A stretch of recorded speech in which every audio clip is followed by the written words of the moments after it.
우리나라 가계빚이 1750조가 된다고 그럽니다. 그래서 한 사람당 8천만 원 이상이 모르게 빚을 지고 있다라고 그렇게 계산을 하고 있더라고요. 근데 지금은 그 어느 때보다도 개인, 기업, 나라마다 빚이 굉장히 많다라는 거죠. 특히 저 남미 쪽 좌파가 한동안 포퓰리즘으로 인해서 그걸로 인해서 나라가 어려워졌던 저 남미 쪽의 나라는 더 심각한 그런 모습들을 보고 있는데 그게 다 나라의 빚이 많아서 그렇게 된 거거든요. 근데 이것은 주님이 오시는 세상 끝날에 어떤 여러 가지 현상 중에 한 가지라는 것이죠. 빚지게 하는 것. 그래서 그 빚에 매이게 하는 것. 이거는 분명히 마지막 때는 마귀는 어떻게든지 도적자로 죽이고 멸망시키는 일을 하는데 그 이전에 뭘 하냐면 매이고 묶이고 눌리게 만드는 일들을 만드는데 그 중에 하나가 뭐냐면 그게 재정의 문제거든요. 돈의 문제. 그리고 질병의 문제. 그래서 지금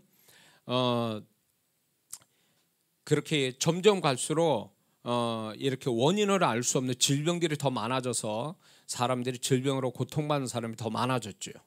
질병 문제, 그다음에 뭐 어떤 사람과의 관계의 문제가 더 전에 어느 때보다도 심각해졌습니다. 이거는 마귀의 전략이죠. 마지막 때에 사람들의 어떤 마음과 육체를 또 삶의 어떤 관계들을 다 깨트려 놓기 위한 사단의 전략이라는 거죠.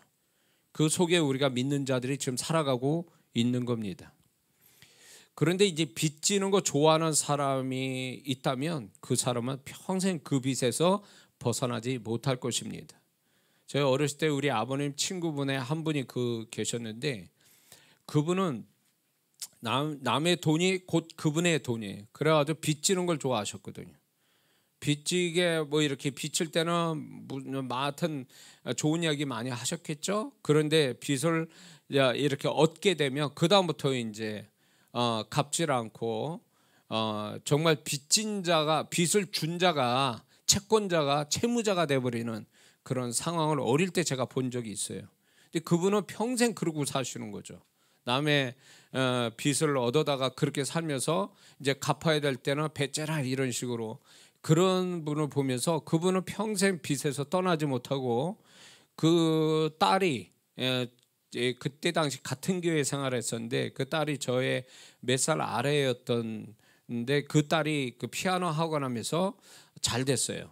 그러면서 그 부모님 빚을 어마어마한 빚을 갚아드렸거든요. 그 얘기를 제가 이제 직접 들었기 때문에 근데 나중에 또 빚을 또 진 거예요. 빚을 갚아드렸음에도 불구하고 나중에 또 다른 사람한테 빚을 져가지고 또 사시는 그래가지고 그 딸이 굉장히 속상해하는 걸 제가 들은 적이 있거든요. 그러니까 빚을 좋아하는 분은 결국은 그 빚을 떠나지 못하더라고요. 계속 빚을 지고 사는 게 그게 익숙한가 봐요. 빚을 안 지고 살면 그게 이상한 거고 빚을 져야 그게 편안하고 이런 분들이 좀 계시더라고요. 근데 보통 상식 있는 사람이라면 남의 돈을 빌리는 것을 좋아할 사람은 없습니다. 마음 편하지 않죠. 빨리 갚으려고 할 것입니다. 그래서 우리 주오심 성도분들도 아마 알게 모르게 빚을 지고 사는 분들도 있을 겁니다. 그런데 그게 운명이다.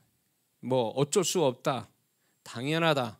이렇게 생각하면 큰 오산, 크게 잘못 생각하는 겁니다. 하나님은 절대로 믿는 자가 그렇게 돈에 매여가지고 신앙생활 못하고 그리고 정말로 하나님이 주시는 어떤 행복한 삶을 살지 못하는 것은 결국 하나님 뜻은 아니거든요. 그래서 반드시 이거는 하나님께 구하고 또 구해야 됩니다. 하나님 이 빚에서 자유케 하옵소서.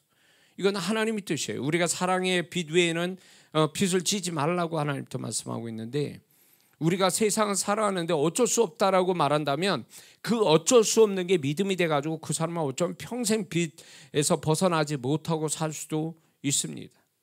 그렇기 때문에 아무리 계산으로 뚝 떨어져 나와서 빚질 수밖에 없다라고 말하는 것을 계산으로 나온 것을 그것을 확실한 진리처럼 믿어버리면 그 사람은 평생 가도 그 빚에서 떠날 수가 없게 될 겁니다. 그러므로 하나님은 우리가 빚지고 사는 것을 하나님이 원치 않기 때문에 우리는 끊임없이 이 빚에서 벗어나게 해달라고 반드시 기도하는 사람이 되어야 될 줄 믿습니다.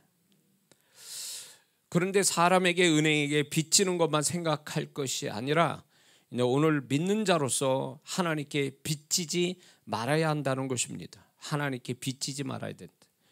그게 무슨 말입니까? 사실 우리는 엄청난 하나님으로부터 빚을 진 자들입니다. 구원이라는 은혜의 빚, 하나님의 사랑의 빚을 우리는 지고 살고 있는 사람들입니다. 그러고 살아가면서 계속 각종 하나님의 은혜 속에 우리는 살아가고 있습니다. 그 모든 은혜가 우리가 하나님께 갚아야 할 빚인 것입니다.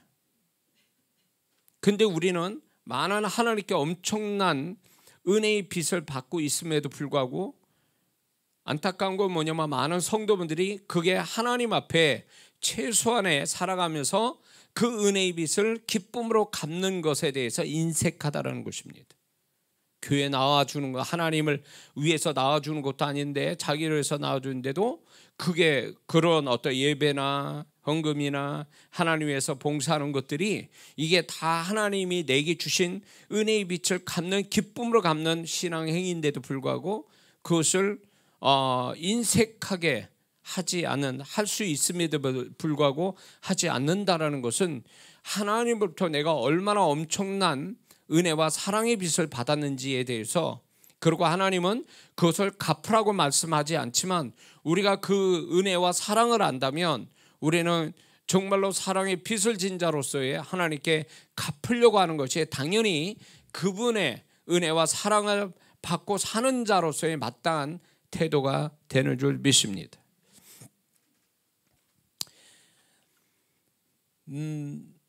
우리는 사실 하나님이 우리에게 주신 구원으로 시작해서 우리의 살아가는 삶의 은혜의 빛을 우리가 평생 갚아도 못 갚고 이 세상을 떠날 수밖에 없을 겁니다. 하나님이 주신 게 너무 많아서. 그만큼 하나님이 우리에게 베푸신 것들이 크고 넓고 깊다라는 것이죠. 이거를 아는 성도가 성숙한 성도요, 이거를 아는 자가 주를 위해서 기꺼이 헌신하며 살아가는 사람이 되는 줄 믿습니다. 하나님을 위해서 인색함으로 나오는 사람들, 계산하고 나오는 사람들은 아직 하나님으로부터 얼마나 우리가 은혜와 사랑의 빚을 받고 그 빚을 지고 사는 사람인지를 깨닫지 못해서 우리는 그러고 있다는 거죠. 그런데 신앙이 자라면 자랄수록 성령께서 그것을 가르쳐 주신다는 거죠. 얼마나 하나님이 우리에게 베푸신 은혜와 그 사랑이 큰지를 알게 하심으로 인해서 하나님 앞에 스스로 갚아야 되겠다, 내가 정말 기쁨으로 갚아야 되겠다라는 이 자원하는 마음을 갖는 성도가 비로소 하나님의 정말로 수준 높은 신앙, 성장하는 신앙과 또 하나님의 마음을 아는 신앙이 되어 가는 줄을 믿습니다.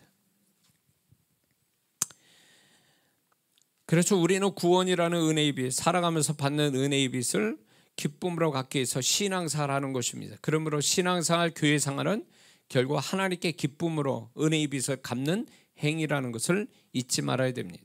조선시대 때는, 지금도 아마 그런 경우도 있을 겁니다. 가난한 서민이 양반에게 양식이나 다른 어떤 적은 것이라도 도움을 받게 되면 그 은혜를 갚기 위해서 어떻게든 그 서민은 그 양반집에 가서 청소도 해주고 빨래도 해주고, 그리고 산에 가서 나무를 잘라다가 땔감도 주었단 말이죠. 그 은혜를 그렇게 갚았단 말이에요. 돈이 없으니까, 있는 건 몸뚱이 하나니까 그거로 인해서 양반이, 마음 좋은 양반이 자기 사정을 알고 좀 도와준 거에 대해서 어떻게든지 갚았단 말이죠. 오늘날에도 양심 있고 또 상식이 있는 사람이라면 누군가의 도움을 받았으면 뭔가 도움을 또 그거를 갚으려고 하는 것, 그게 상식이고 또 세상 살아가는 어떤 모습이죠. 우리는 하나님을 향한 은혜의 빚은 갚아도 그만, 안 갚아도 그만이 아니라 하나님께 기쁨을 드리기 위해 나 자신의 축복을 위해서 반드시 갚으며 살아가는 것이 믿는 자들에게 있어야 될 줄 믿습니다. 그것이 하나님 앞에서 은혜로 보답하는 최소한의 태도이며 착한 성도, 복받는 성도가 되는 것입니다. 그런데 자신이 그 은혜에 보답할 수 있는데도 보답하지 않는다면 그것이 다 하나님께 정말 빚을 지고 사는 성도가 된다는 것입니다. 마땅히 하나님께 해야 될 거라 하지 않으면 그 사람은 정말 하나님께 빚을 계속 져가면서 살아가는 사람이 될 수밖에 없다라는 것입니다. 이 설교를 준비하면서 문득 무슨 생각이 났냐면, 제가 어렸을 때에 그때는 뭐 동네에 좀 많이 떨어져 있는데 구멍가게라고 있었죠. 물건 조금씩 파는 구멍가게가 있었는데, 그 구멍가게에 뭐 여러 가지 물건을 팔았죠. 많지도 않는. 근데 이제 구멍가게는 그 아주머니가 계셨는데, 그 아주머니가 꼭 뭘 가지고 있었냐면 장부가 있었는데 외상장부라는 게 늘 있었어요. 그래서 누구네 집 얼마, 뭘 샀는지 얼마, 이런 게 다 있어가지고 이제 월에 이렇게 월 말에 이렇게 갚는, 그게 그때 당시 모습이었거든요. 근데 저희 부모님도 저희 아버님이 그 생활비를 잘 안 주셔가지고 우리 어머니가 이제 어렵게 생활했어요. 자식이 되시다 보니까 이렇게 해야 될 게 많은데 우리 아버님이 이제 그런 돈을 안 주시니까 어머니가 굉장히 힘드셨거든요. 그러니까 이제 저를, 제가 장남이니까 시키는 거예요. 야, 가서 구멍가게 가서 뭘 사가져와라. 예, 그리고 그 아주머니한테 좀 이따가 준다고 해라. 예, 외상 달아놔라. 이렇게 해가지고 그래가지고 그게 제일 싫거든요. 제가 어린 마음에, 제가 장남이니까 어쩔 수 없이 가는데 그 아줌마한테 저 외상, 어머니가 외상으로 가져오래, 이 말이 너무 싫은 거예요. 제가 어릴 때 기억으로. 그런데 어쩔 수 없죠. 그래가지고 외상을 이렇게 하면은 또 한 소리 해요. 또 아주머니는 또 외상 지는 게 갚지도 않고 막 외상 저기 한다고. 그러면 이제 외상을 이렇게 하면은 그 장부에다가 이게 적는 게 어린 마음에도 그게 기억이 아직도 남아 있는 거예요. 그 기억에. 다 떨어진 노트에, 그 얼마 되지 않는 노트에다가 이제 이렇게 연필로 이렇게 쓰셨던 아주머니 그 투박한 글씨가 지금도 기억에 남거든요. 빚장부죠, 그거는. 빚장부죠.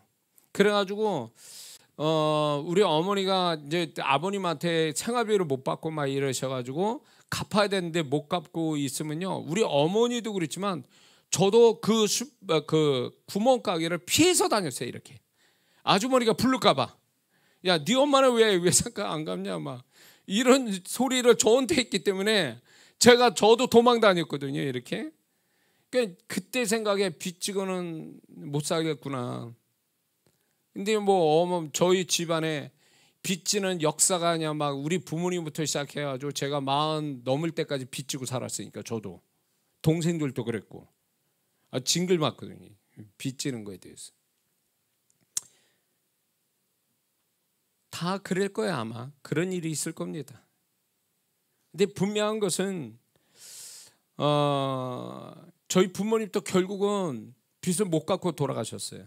그래가지고 제가 이제 대신 갚아드린 일이 있었죠. 그러니까 이게 참 어떻게 보면 믿는 자로서 어렵게 사니까 빚을 진다고 그럴 때 우리가 조심해야 될 게 뭐냐면, 그럴 수밖에 없어 라고 자꾸 생각하는 그 자체가 믿음이 돼버리면 하나님이 도울 방법이 없다는 거야. 모든 걸 다 가지신 그 하나님 앞에, 하나님이 우리를 도우시려고 작정하시면 저 바다 끝에 있는 사람들 불러와서 나를 돕게 하시는데, 우리는 자꾸 계산해 보니까 딱 빚질 수밖에 없는 계산이 툭 떨어지고 그게 상식이고, 그러다 보면 그거를 믿음 삼아 버리면 결국 믿음대로 가버리게 될 수밖에 없기 때문에, 우리는 설사 그런 상황일지라도 하나님, 모든 계산을 뛰어넘는 하나님이 나의 이 모든 계산에 눌려 사는 저를 자유케 해달라고 항상 기도하고 있으면, 하나님은 어떤 시기든 하나님이 거기에서 벗어날 수 있는 은혜를 반드시 주실 줄 믿습니다. 엘리야도 결국은 사렙다 과부의 집에 가서 한 끼 식사를 먹고 그 한 끼 식사 마지막이었잖아요. 계산상으로 보면 이제 굶어 죽는 그 일만 남은 거잖아요. 그러나 엘리야가 와서 찾아와서 하나님이 그에게 보냈잖아요. 그 다 수많은 과부에 수많은 문제가 있는 그런 과부 집에 놔두고 그 집에 절박한 그 집에 들어갔잖아요. 들어가서 한 끼 식사를 먹고 3년 반 동안 양식이 떨어지지 않는, 이거는 기적 아닙니까? 오늘날에도 믿는 자가 하나님 앞에 바로 서 있고 정말로 이 부분에 대해서 자유함을 달라고 기도한다면 하나님은 누구를 통해서라도 하나님께서 반드시 그것을 해결해 주신 줄 믿습니다. 이 부분에 대해서 제가 이제 그런 어떤 사건들이 참 많았는데, 결국은 제가 깨닫는 건, 하나님은 내 믿음 따라 역사하시구나. 내가 어떤 믿음을 가졌냐에 따라서 그 믿음에 그분이 보실 때에, 그래 내가 너를 그런 믿음을 내가 원했어 라고 한다면 하나님은 그 믿음 따라, 그분이 인정하신 믿음 따라 역사하시는데, 우리는 하나님을 향한, 하나님이 동의하시고 인정하시고 축복하실 만한 믿음을 갖는데 열심을 내는 게 아니라 우리가 보여주는 세상 교육받아서 이 상식과 계산이라는 거, 이런 거에 너무 우리가 믿어버려 버리니까 하나님의 역사가 나타나질 않는다는 거죠. 왜 하나님이 나한테 역사를 안 하시지? 하나님이 역사를 안 하시는 게 아니라 못 하시는 거예요. 나의 하나님과 초점 안 맞는 다른 믿음 때문에 역사를 못 하시는 거예요. 네 믿음대로 되라. 이게 신약의 아주 중요한 원리거든요. 구약에서는 네가 순종하면 복을 받을 거다. 이게 구약의 이게 축복의 원리라면 신약의 원리는요, 네 믿음대로 되라거든요. 근데 우리의 믿음이 과연 주님이 기적을 베푸실 만한 믿음인지, 아니면 주님이 역사하지도 못할 어떤 상식과 계산을 믿는 믿음인지, 이건 내 선택에 달려 있는 거예요. 구약에도 네가 네 앞에 생명과 복과 사망과 화를 내 앞에 두었노니 이렇게 말씀하거든요. 그러니까 네 선택에 따라서 생명과 복이 올 수도 있고, 네 선택에 잘못된 선택에서 사망과 화가 올 수도 있다. 하나님이 그걸 얘기하시거든요. 그러니까 네가 선택해라. 어디를 선택할 거냐? 네 선택에 따라서 내가 어떻게 할지를 결정하겠다, 이거거든요. 이게 구약의 중요한 율법의 원리인 것처럼 신약의 원리는 그거예요. 네 믿음대로 되라. 네 믿음이 내가 인정할 만한 믿음이면 그 믿음에 내가 기적을 줄 것이고, 네 믿음이 다른 믿음이면, 세상적인 어떤 상식과 이론과 계산을 믿는 믿으면 너는 그 믿음대로 갈 수밖에 없다라는 거예요. 양면이 있는 거예요. 양면이. 그렇기 때문에 하나님 왜 나한테는 왜 다른 사람은 그렇게 역사하면서 나한테 역사를 안 하십니까? 할 때 하나님을 탓하지 말고 나는 어떤 믿음을 가졌는가를 한번 생각해 봐야 된다는 거예요. 응? 홈페이지에 나타난 그 간증하는 분들, 간증을 기록한 사람만 아니라 기록 안 한 사람도 많을 거예요. 하나님 역사를. 근데 그분들은 정말 오로지 하나님을 향한 그 믿음 하나 가지고 결국은 역사를 본 거거든요. 근데 그 내용을 보면 도저히 그 내용도 보면 상식적이지 못하고 계산적이지 못한 그런 하나님만이 하신 기적들을 간증하고 있거든요. 그분은 그 믿음을 가지고 하나님께 나오니까 하나님 그 믿음을 인정하시고 축복하신 거죠. 하나님만이 하신 일을 나타내 주셨잖아요. 그러므로 우리가 살아가면서 위험한 게 뭐냐면, 아파서 병원 가는 게 문제가 있고 위험한 게 아니에요. 돈이 없어서 돈 때문에 어려움 당하는 그것 때문에 문제가 되는 게 아니에요. 진짜 믿는 자의 문제는 뭐냐면 믿음을 어디다 두고 사느냐는 거예요. 너는 과연 어떤 믿음 가지고 사느냐, 그거예요. 응? 네가 어떤 믿음 가지고 지금 살고 있느냐, 그거에 따라 그분의 나타남이 다르시다라는 거죠. 우리 교회 건축의 이 부분이요, 제가 볼 때 이거는 인간적으로 계산적으로 보면 안 되게 돼 있는 일이에요, 이거는. 그러나 저는 그렇게 생각 안 하거든요. 왜냐하면 하나님이 이 일을 시작하셨고 증거를 주셨고, 그러니 이건 될 수밖에 없는 일이죠. 그러니까 아무도 안 쫓아온다 해도 난 혼자 갈 거라는 거죠. 하나님 앞에. 하나님이 말씀하셨고 그랬으니 증거 주셨으니 나는 계산 없이 가는 거예요. 그 계산 없는 데서 개척할 때부터 계산 없이 시작한 일이 하나님 그 다음에 계산 없는 그 어떤 주님을 향한 믿음 하나 가지고 개척을 했는데 그 믿음의 역사를 계속 해오셨거든요. 개척 때도 계속 하나님은 저희가 제가 조건이 뭐가 돼서 역사하신 적은 없어요. 항상 내가 아무것도 없는 데서 자꾸 믿음을 요구해서 그 믿음으로 이 믿음이 곧 나의 재산이 됐던 거거든요. 하나님이 역사할 통로 역할이 믿음이었단 말이죠.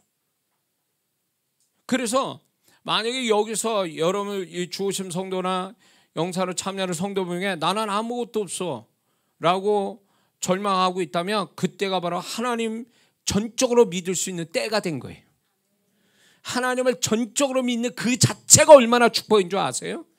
아무것도 의지할 데 없어. 기대할 데도 없고 아무리 계산해도 안 나와. 계산으로 긍정적 계산이 안 나와. 그러면 그때가 바로 하나님을 전적으로 믿을 수 있는 때가 온 거란 말이에요. 그러면 그 사람에게 정말 놀라운 일들이 일어나요. 그러므로 시간이 지나 보면 믿을 만한 구석이 있는 사람보다도 믿을 것이 아무것도 없어서 하나님만 전적으로 집중해서 믿는 사람이 나중에 가보면 그 사람이 하나님의 손길로 더 풍성함을 경험하고 기적을 경험한 사람이 되고 있다 그 얘기예요. 그러니 아무것도 없다 그래서 실망하고 좌절할 게 아니에요. 그 사람은 그렇게 되면 마귀 좋은 일 시키는 거고 그 사람은 결국 하나님이 좋은 믿음을 가질 수 있는 어떤 타이밍을 줬는데도 믿음을 갖지 않기 때문에 그 사람은 결국 큰 축복을 놓치고 가는 거예요.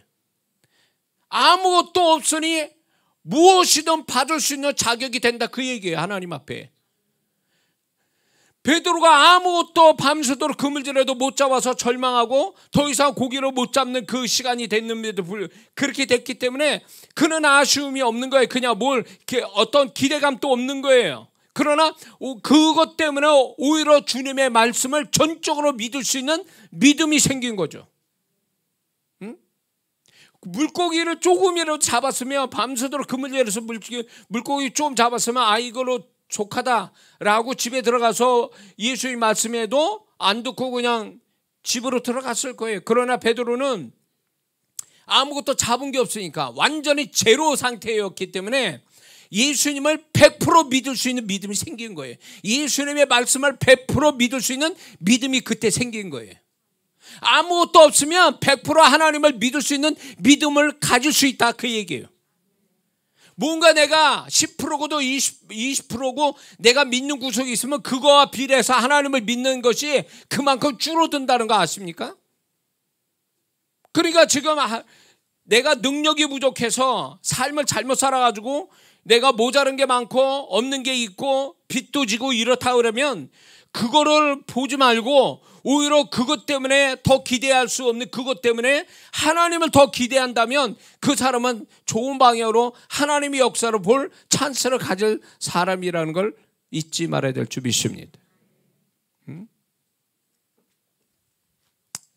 제가 그렇게 해서 하나님의 은혜로 지금까지 살아왔으니까 우리 부모님 빚지고 사셔가지고 아무것도 저를 도울 수 없는 그런 상황에 진짜 빈손으로 시작했는데 하나님의 은혜로 믿음으로 결국 그 믿음이 결국 저희의 재산이 됐어요. 그 믿음에 하나님이 역사하셨어요.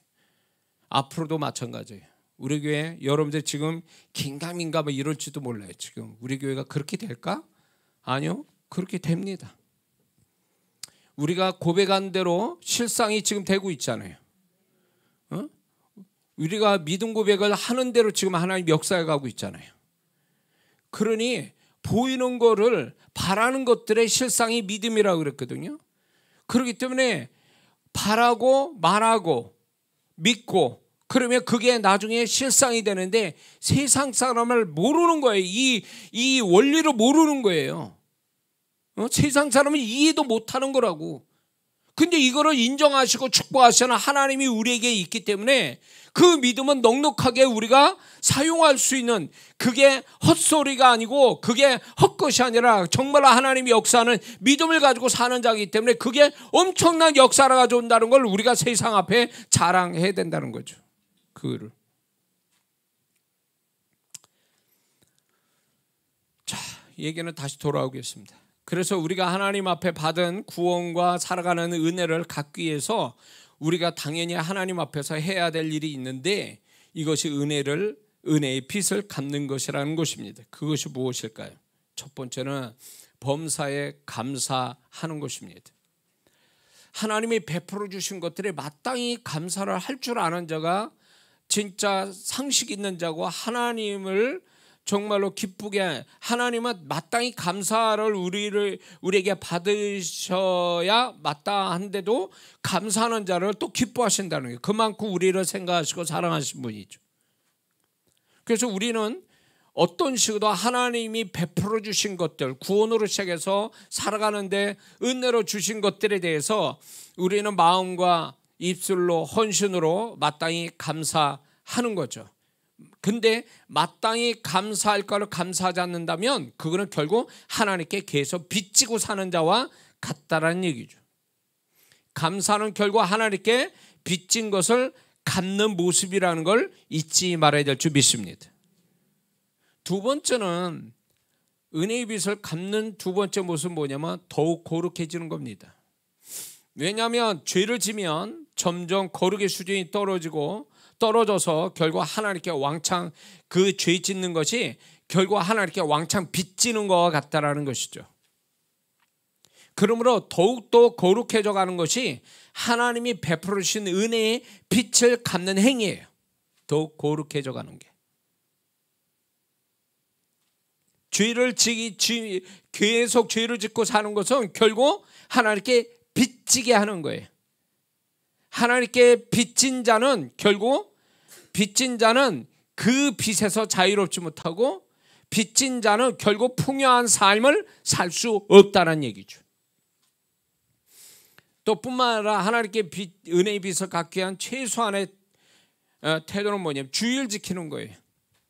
지난 한 주 주신 은혜에 대해서 주의를 지킴으로 그 은혜의 빚을 갚는 거예요, 사실은. 그래서 주의를 지키는 것이 하나님께 그 베풀어 주신 은혜를 또 갚는 거예요. 이걸 은혜를 갚고 또 시작을 하니 하나님이 또 은혜를 베풀어 주시는 거죠. 그래서 주의를 지킨다는 것은 결국 하나님께 은혜의 빚을 갚는 행위고, 그걸로 인해서 또 앞으로 오는 시간, 건강, 삶의 평안을 그분으로부터 받는 비결이 되는 줄 믿습니다. 뿐만 아니라 네 번째는 11조 하는 것입니다. 하나님이 주신 물질을 신앙 고백처럼 11조를 드릴 때 그것이 물질로 주신 하나님의 은혜의 빚을 갚는 것입니다. 그럴 때 하나님이 재정에 손해 나지 않고 세지 않게 하시고 충분히 채워주시는 축복이 그때 오는 거예요.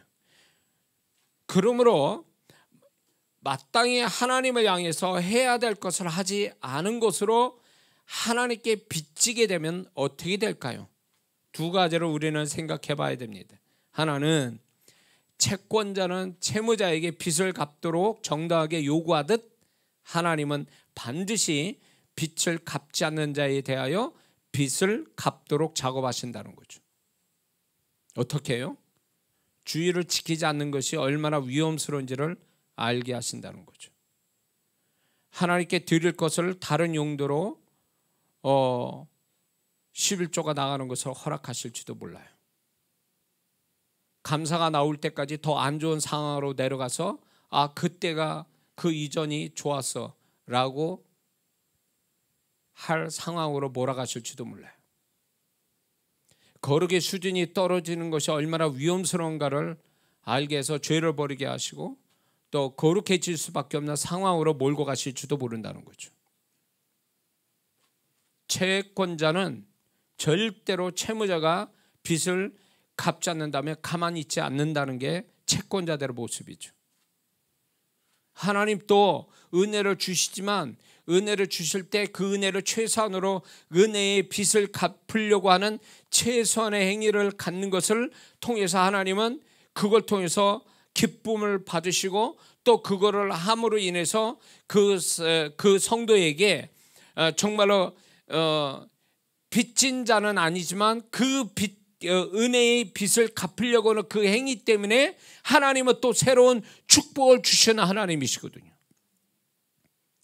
너는 빚을 갚아라 당연하지 않냐? 라고 하신 분이 아니라는 거예요. 예수 그리스도를 우리 위해서 정말로 조건 없이 우리에게 주신 그 하나님이 우리에게 은혜의 빚을 우리에게 주셨다 그래서 은혜의 빚을 우리가 갚는다 그래서 하나님이 그래 마땅히 너 갚을 걸 갚았으니까 됐다라고 하신 분이 아니라는 거예요. 우리가 정말로 그분의 은혜가 커서 그 은혜의 빚을 갚으려고 우리가 최소한의 신앙생활을 하는 그 모습에 하나님이 기뻐하셔서 오히려 그 은혜의 빚을 당연히 갚아야 되는데 불구하고 더 주시는, 더 축복하시는 하나님을 우리는 만나게 되는 줄 믿습니다. 그런데 은혜를 은혜로 여기지 않고 은혜를 빚으로 여기지 않으면서 당연하게 여기면서 갚을 생각이 없는 그런 성도는 진짜 빚을 갚으라고 요구하신 하나님을 만날 수도 있다라는 거예요. 은혜를 은혜로 여겨서 은혜의 빚을 갚기 위해서 애쓰는 자는 더 이상 하나님은 그를 빚진 자로 채무자로 보시지는 않는다라는 거죠. 그러나 하나님이 주신 것들을 성도들이 정말로 그것을 갚을 마음이 없고 하나님께 갚을 은혜의 빚도 갚을 마음이 없이 오로지 자기 중심적으로 자기 일을 위해서 산다면 그때부터는 진짜 하나님은 채권자로 나타나시는 거예요. 그렇게 작업을 하신다는 거죠. 위험스러운 거예요.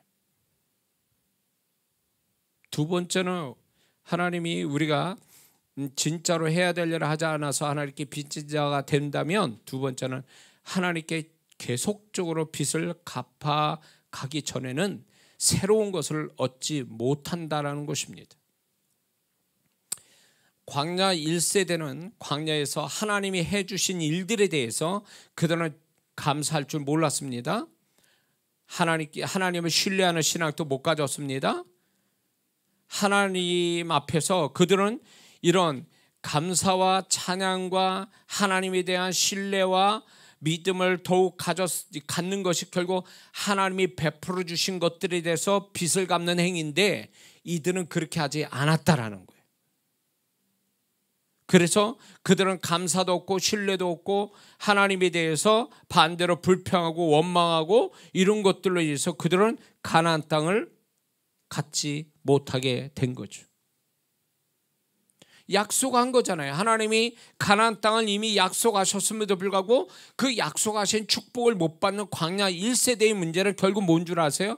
하나님께 빚진 자로서 있었음에도 불구하고 그런데도 빚진 것으로 생각지 아니하고 당연히 받을 거로 생각해서 최소한의 하나님의 은혜의 빚을 갚는 행위를 안 가졌다 그 얘기예요. 결국 그것이 그들을 스스로가 불행하게 만드는 원인이 됐다는 거예요. 오늘날 많은 성도분들이 신앙생활하면서 정말로 하나님 앞에 그분은 최소한의 하나님이 바라시는 은혜의 빚을 갚는 행위를 원하시는데도 불구하고 그 최소한의 신앙 행위마저도 안 갖게 되니까 하나님이 진짜로 그 사람한테 인색하신 하나님, 여호와 이래도 없는 하나님, 그리고 그거에 대해서 절대로 그 사람에게서 풍성하게 나타나지 아니하시는 하나님을 만날 수밖에 없는 거예요. 그러니까 하나님이신데 성도의 모습에 따라 나타나신 하나님이 다르다는 거예요. 어떤 성도는 풍성하고 정말로 사랑으로 넘치는 하나님이 나타나지만 어떤 성도는 인색하고 굉장히 계산적이고 그리고 뭔가 더 이상의 어떤 하나님이 베푸신 것들이 없는 그런 하나님으로 나타나는 것은 결국 누구 탓이냐면 하나님 탓이 아니에요. 성도가 어떻게 하냐에 따라 하나님의 모습이 나타나는 거죠. 구약의 원리, 율법의 원리대로 네가 순종하면 생명과 복이고 네가 불순종하면 사망과 화다, 이런 얘기거든요. 그러니까 하나님, 어떤 하나님을 만나고 싶으냐, 그건 결국 내가 하나님에 대해서, 하나님이 주신 것들을, 은혜로 주신 것들을 얼마나 나는 사랑으로, 기쁨으로, 감사함으로 그 빚을 갚고 사느냐, 이거의 태도에 달려있다는 거죠. 우리가 주일 나오는 게 이런 것들이 다 결국 그분 앞에 자신한테 베풀어 주신 은혜를 갚는 행위거든요, 이게. 예? 근데도 하나님은 우리가 은혜에 갚는 행위인데도 불구하고 그분은 또 축복하시잖아요. 이건 당연히 갚아야 될 것인데도 당연한 것들에 대해서 하나님은 또 사랑의 하나님이라 우리에게 축복으로 또 베푸시는 하나님이시잖아요. 근데 그 하나님은 왜 그렇게 몰라주냐 말이지. 응? 이기적으로 자기만 알고, 하나님이 어떤 성도를 막 그런 성도 없겠지만은 주일날 하루 나오는 것도, 그거 한번 예배드리는 것도 너무 힘들어요. 예? 너무 힘들어요. 헌금하면 별 생각 다 하고 계산하고 헌금해. 과연 그런 성도들이, 과연 하나님이 그 사람의 새로운 어떤 하나님의 손길이 나타나겠냐고요. 예? 은혜를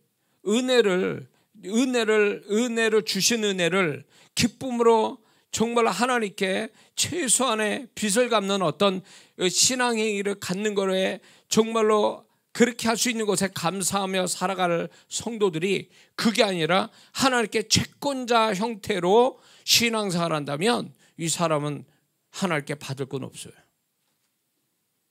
당연한 게 아니거든요. 우리가 지금 하나님께 하는 것들이 정말 하나님의 마땅히 베풀어 주신 걸 내가 하고 있는 거에 대해서 당연한 일인데도 우리는 그거를 당연하게 하지 않고 무슨 하나님께 인심 쓰듯이 하는 그런 행위라면 위험스럽다는 거죠. 하나님께 받은 은혜를 여러모로 갚을 때 하나님은 더 은혜를 주신 분이십니다. 믿습니까? 마태복음 25장 29절에 있는 자는 더 있게 하시고 없는 자는 그 있는 것마저 빼앗기리라. 그게 아주 중요한 신앙의 원리가 됩니다. 우리가 은혜를 갚아가면 갚을수록 그분은 우리에게 여러 가지로 우리를 또 은혜로 주시는 그 하나님이라는 거죠. 응? 그래서 있는 자는 더 있게, 하나님의 은혜를 갚는 자는 하나님을 더 있게 그 은혜가 더 있게 하시는데, 은혜를 갚을 줄 모르는 자는 결국 그 은혜마저도 사라지게 될 수밖에 없다는 거죠. 사실 하나님이 주신 은혜에 비해 우리가 하나님께 갚는 은혜의 빚은 너무나 작은 것입니다. 그런데 이거마저도 기쁨으로 하나님께 최소한의 은혜의 빚을 갚지 않는다면 그것은 정말 하나님께 빚진 자 돼서 은혜와 축복이 줄어들게 된다는 것입니다. 반대 이야기를 하겠습니다. 하나님께 빚진 자가 아니라 믿는 자가 하나님을 빚지게 하는 것, 이게 하나님께 빚진 자보다 한 차원 높은 모습을 가진 성도인데, 그게 뭐냐면 하나님을 빚지게 하는 것, 하나님을 채무자로 만드는 것. 내가 채권자가 되고 하나님이 채무자가 되게 하시는 것. 이렇게 하는 사람은 하나님이 크게 축복을 해주시는 사람이 된다는 것입니다. 이게 무슨 말이냐 할 때, 우리가 하나님이 기뻐하시는 행위를 가지면 빚을 져본 적이 없으신 하나님께서는 속히 그 성도에게 다시금 기쁨으로 대갚아 줘야 할 빚으로 여기신다는 것입니다. 이거를 이해하기 위해서 이렇게 비유를 들겠습니다. 어느 부모든 간에 정성을 다해서 자식을 잘 키워서 심써 잘 키워 놓으면 당연히 그 자식은 부모가 자기를 위해서 얼마나 희생하고 힘들게 자기를 키워 주셨는가에 대해서 그걸 알고 부모한테 잘하는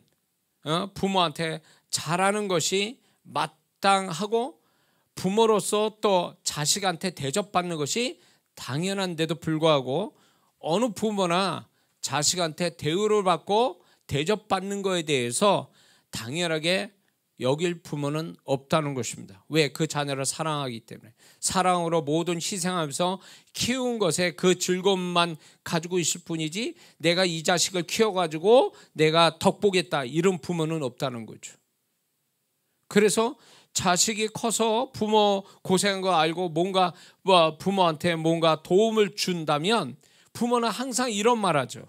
어느 부모나 야 네가 무슨 힘이 있다고 무슨 돈이 있다고 네가 무슨 뭘 할 수 있다고 이런 거를 엄마 아빠한테 해주니 뭐 이런 말을 하는 부모들은 대부분 그렇게 하잖아요. 응? 네가 무슨 능력이 있다고 이거를 우리한테 해주니 이러면서 부모가 그거에 대해서 놀라고 감동을 받지 않습니까? 그런데 그 부모가 그렇게 감동받고 자식한테 그렇게 말하고 놓고 말로 끝나지 않잖아요. 부모는 그 다음에 어떻게 나옵니까? 아, 얘한테 무엇을 더 해줄 게 없나? 라고 생각하는 게 부모 마음이잖아요. 응? 이게 보통 부모의 모습이거든요. 근데 오늘날 뭐 그런 부모도 없지만 보통 부모는 그래요. 그처럼 하나님도 어느 우리의 부모 모습에 하나님이시라는 거죠. 우리가 마땅히 그분을 베풀어 주신 거에 감사해서 뭔가를 이렇게 그분을 기쁘게 해드리기 위해서 뭔가를 하고 있는데 그거에 대해서 그분이 감동을 받으시고 그것 때문에 오히려 우리에게 더 은혜와 축복을 주신 하나님, 그 하나님이 어느 부모와 똑같은 심정으로 우리를 바라보신다는 거죠. 우리가 그런 모습이 되어야 된다는 거예요. 하나님에게 기쁨으로 뭔가 하나님께 기쁨으로 무슨 행위를 가졌을 때 그게 하나님을 빚지게 하는 거라는 거죠. 근데 성경 보니까 그게 그렇게 말씀이 나와 있더라고요. 그게 뭐냐면 첫 번째는 하나님이 빚진 자처럼 생각하시는 것이 있는데 그게 첫 번째 뭐냐면 도움이 필요한 자에게 도움을 주는 것. 그게 하나님께 빚진 거예요. 하나님을 빚지게 하는 거라는 거예요. 잠언서 19장 17절을 보니까 가난한 자를 불쌍히 여기는 것은 여호와께 꾸이는 것이니 그 선행을 갚아 주시리라. 하나님께 꾸인다는 거예요. 다시 말해서 하나님을 채무자로 만드신다는 거예요. 뭘 할 때? 가난한 자를 도움이 필요한 가난한 자에게 도움을 주면 그게 하나님의 입장에서는 하나님을 채무자로 만드는 모습이라는 거예요. 그래서 하나님이 갚아주신다는 거예요. 대신 그 사람 선한 행위를 가진 자를 대신 갚아주신다는 거예요. 근데 여기서 성경에 몇 군데 하나님이 갚아주신다라는 갚다라는 이 단어가 어디에 쓰이는 거냐면 채무자가 채권자에게 빚을 갚을 때 쓰는 단어예요. 동사란 말이에요. 갚다라는 그 단어가. 그러니까 하나님은 이 구조를 통해서 알 수 있는 게 가난한 자가 하나님의 사람이 가난한 자에게 뭘 도와주는 그 자체를 그 사람이 갚아야 될 걸로 보는 게 아니라 그 가난한 자를 도와준 거를 하나님이 빚진 것처럼 생각하신다. 채무자처럼 생각해서 그 돕는 그 사람을 또 선행을 갚아주신다는 거예요. 그 사람한테. 그래서 우리가 선을 행하는 자에게 또 도움이 필요한 자에게 도움을 줄 때에 그 사람이 나를 도와주지 않아도 그 선함이 나중에 하나님이 직접 갚으시는 역사가 온다라는 거죠. 이게 하나님의 법칙이에요. 이게 하나님을 빚지게 하는 거예요. 응? 제가 과거에 이제 그 청년 때 이제 같이 제 아내하고 같은 교회에 있었을 때에 이제 성가대에 있었는데 성가대 지휘자는 젊은 친구가 저보다 나이가 좀 몇 살 아래였는데 그 성가대 지휘하는 그 친구가 가난했어요. 할머니하고 둘이 사는데 가난한 친구였어요. 그래서 이 친구가 교회 올 때마다 교회에서 굴러다니는 성경책을 가지고 예배를 드렸어요. 근데 다른 사람은 안 보이는데 나만 그게 보였어요. 그래가지고 그때 저도 실업자고 돈이 없는 상태인데 이 친구가 그런 모습을 보니까 마음이 아팠어요. 그래서 제가 이제 그때 당시에 가장 좋은 성경 찬송가, 가족 성경 찬송가를 이제 선물을 줘야 되겠다. 그렇게 했는데 이제 그 제가 살던 동네에 기독 서점이 있었는데 그 좋은 성경책이 없더라고요. 그래서 직접 서울까지 올라와서 이제 제가 가장 좋은 성경 찬송가를 사가지고 그 친구를 이제 제가 몰래 선물을 줬어요. 주님이 주시는 거다. 그러면서 몰래 선물을 줬거든요. 근데 뭐 아무도 몰라요. 그 친구가 저만 아는 얘기거든요. 그리고 뭐 제가 돈이 있어서 해준 것도 아니었거든요. 그 놀라운 거는 뭐냐면 그 후에 생겼는데 제가 3번 이런 일을 경험했는데 그 후에 무슨 일이 있었냐면 이제 그 성가대에 이렇게 연습하고 이제 그 성가석을 앉게 되는데 성가대석을 앉는데 거기다 미리 성경책, 제 성경책을 놓는 거예요. 이렇게 놓고 내려가서 성가대 연습하고 올라오는 거거든요. 항상 그 먼저 성경책을 성가대석에다 놓고 이렇게 연습했어요. 그런데 어느 날 성경 이렇게 성가대에 서서 이렇게 해서 예배를 드리는데 성경책을 딱 폈는데 흰 봉투가 있는 거예요. 흰 봉투에서 이게 이름도 없고 아무것도 없어요. 누군지도 모르겠어요. 근데 그 흰 봉투에 아무것도 없는데 그 돈이 내가 이 친구한테 성경 찬송가를 줬던 그 돈이에요. 근데 그게 한 번이 아니라 2번 더 있어 3번 제가 이 경험했어요. 흰 봉투. 그래서 지금 또 누군지를 모르겠어요. 은밀히 그 친구를 제가 도왔더니 하나님이 은밀히 저한테 3배로 돌아오게 하시더라고요. 하나님은 그거예요. 네가 그 친구 도와준 게 내가 너한테 빚진 거야. 그래서 내가 빚을 갚는 거야 3배로. 이러시는 거예요. 그래서 제가 살아가면서 그때 그 청년 때 경험이 그때 계속 있어가지고 제가 이제 모르게 이렇게 남을 돕게 되면 희한하게 다른 데서 전혀 생각지 않는 사람들이 저를 도와주는데 내가 도와준 그거보다 훨씬 많은 걸로 저를 도와주셨어요. 그래서 제가 그때 뭘 알게 됐냐면 형통이라는 단어를 요걸 공부 좀 해야 되겠다 그래서 이제 그걸 공부를 해가지고 그거를 이제 설교 시작했고 그게 책으로 또 나오게 된 제 삶의 어떤 사건들이 거기 있었거든요. 보면 그거예요. 이 말씀이에요. 네가 그 사람이 너를 갚지 않아도 내가 대신 갚아주겠다는 거예요. 그래서 그때 제가 알게 된 게 뭐냐면 누군가가 내가 도와줄 때 그 사람이 나중에 도와줄 수 있는 여력이 되는가 안 되는가 이건 세상 사람이 그렇게 보잖아요. 그래서 다시금 나한테 도와줄 사람이 있을 때 도와주는 거잖아요. 보통 세상 사람은 그렇게 계산해서 도와주잖아요. 그런데 하나님께 크게 축복을 받으려면 전혀 나한테 대갚아 줄 수 없는 그 사람에게 도와주는 거죠. 나한테 대갚아 줄 수 없는 그 사람한테 도움을 주는 것이 하나님께 크게 축복받는 비결이다라는 거죠. 그래서 제가 하나님 앞에 이 원칙을 따라 이제 제가 이렇게 지금까지 살아오는데 이 말씀 그대로예요. 절대로 한 배로 똑같은 액수로 똑같은 걸로 주신 적이 없어요. 그 사람은 나한테 갚아줄 수는 없는데 하나님이 대신 갚아주는데 그게 몇 배 이상으로 저한테 돌아오는 걸 경험했어요. 저는 이게 형통의 하나의 원칙이구나. 그걸 알게 된 거죠. 그래서 하나님이 찬스를 주실 때 반드시 대갚아 줄 수 없는 사람일지라도 하나님이 내가 도울 수 있는 찬스를 주셨다면 그거를 과감없이 해라는 거죠. 그러면 그게 그 사람이 아니더라도 다른 데서 하나님이 그 이상으로 대갚아 주시는 그분의 손길을 보게 된다는 거죠. 할렐루야. 마태복음 6장 4절에도 보면 내 구제함이 은밀하게 하라. 은밀한 중에 보시는 너희 아버지가 갚으시리라. 빚진 자 돼서 갚아주신다는 거예요. 그러니까 선을 행하게 되면 누군가 도움이 필요한 자에게 도움을 주면 내가 채권자가 되는 거야, 하나님 앞에. 그래서 하나님은 나에게 채무자가 되셔서 빚을 갚아주신다는 의미예요. 이게 얼마나 은혜스럽습니까?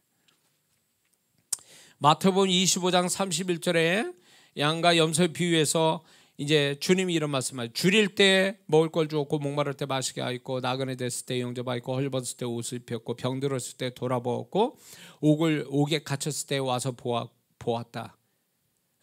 어려운 작은 자를 결국 주님이 이런 말씀하죠. 작은 자 하나에게 한 것이 곧 나에게 한 것이다.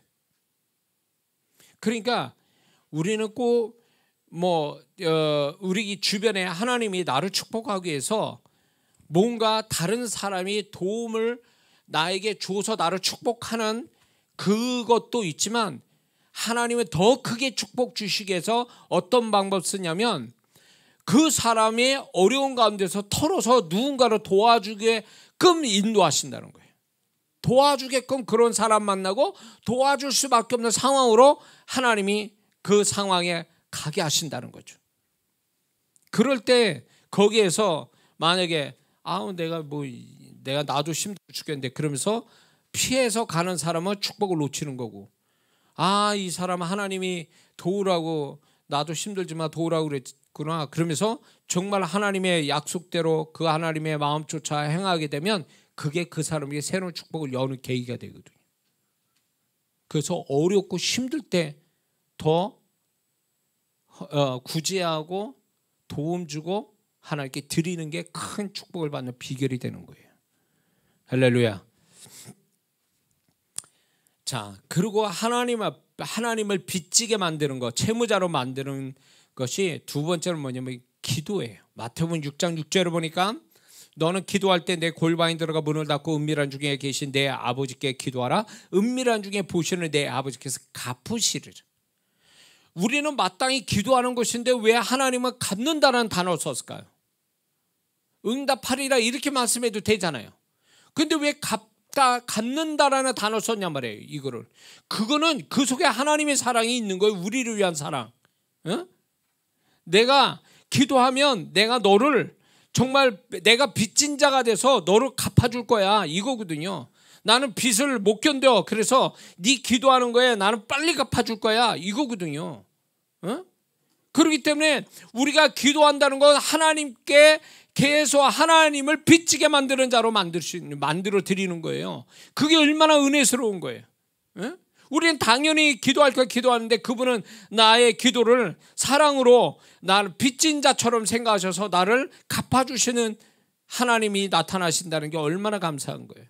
그러니 우리가 응답을 받았다 할 때 나 혼자 좋아라 난리치지 말고 이 응답이라는 것도 결국 하나님이 사랑하기 때문에 나한테 응답을 주신 거지 어쩔 수 없어서 응답하신 게 아니거든요. 빚진 자가 돼서 나를 갚아주시는데 그 갚아주신다는 그 마음의 밑바탕이 뭐냐면 우리를 사랑하신 그 마음이 있어서 갚아주시는 거거든요. 그러니까 응답하는 거에 나 혼자 좋아라 할 게 아니라 그 응답에 주시는 하나님의 사랑 앞에 우리는 감사해야 돼요. 할렐루야. 그리고 세 번째는 하나님의 마음을 감동 드리는 것이 하나님을 빚지게 하는 겁니다. 하나님을 채무자로 만드는 거예요. 그게 계시록 2장 23절에 내가 너희 각 사람의 행위대로 갚아주리라.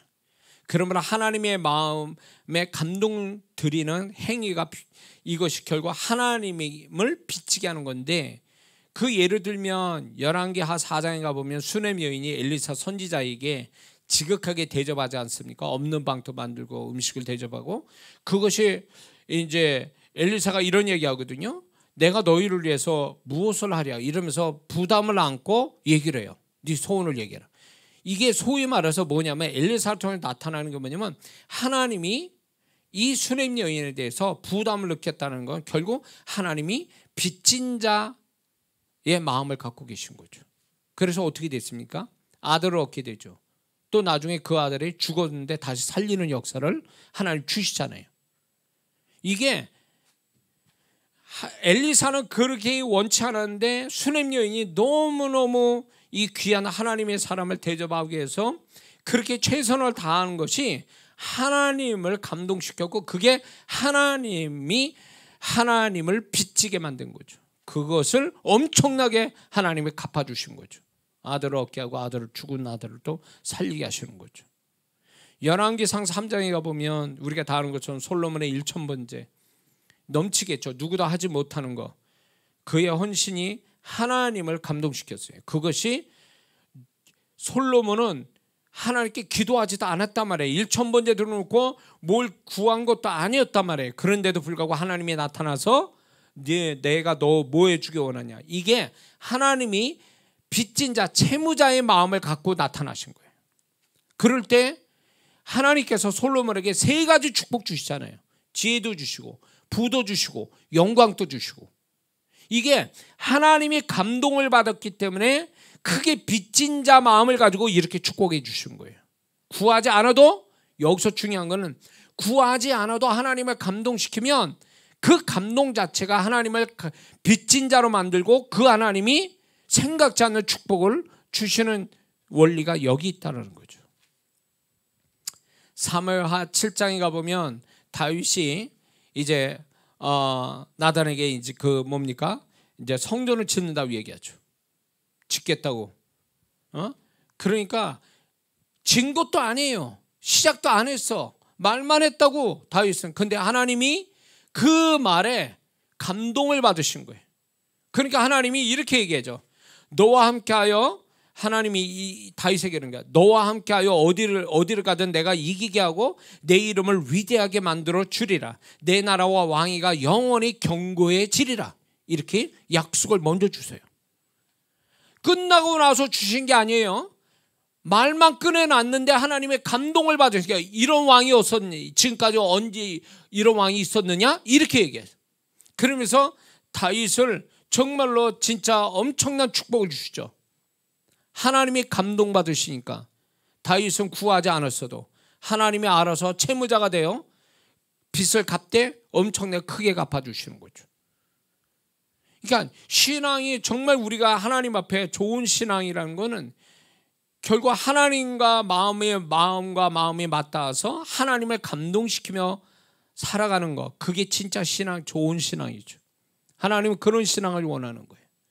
예? 결론을 냅니다. 여러분은 진짜 하나님께 받은 그분의 사랑과 은혜의 빛을 신앙생활을 통해 기쁨으로 갚는 자입니까? 아니면 성실한 신앙생활이 안 되므로 하나님께 갚아야 할 빚만 점점 쌓아져가는 사람인가 우리는 생각해 봐야 됩니다. 우리는 더 나아가서 하나님을 빚지게 하는 자인가를 또 생각해 봐야 됩니다. 하나님께 빚진 성도, 하나님을 빚지게 하는 성도, 이 두 가지 양극단의 태도에 따라서 하나님이 나타남이 확실하게 차이가 날 겁니다. 기양 신앙생활하는 거, 하나님께 빚진 자로 살지 말고 하나님을 빚지게 하는 자로 살아서 빚지고 못 사시는 하나님의 은혜와 축복의 풍성함을 우리가 생애 속에 늘 경험해야 될 줄 믿습니다. 기도하겠습니다.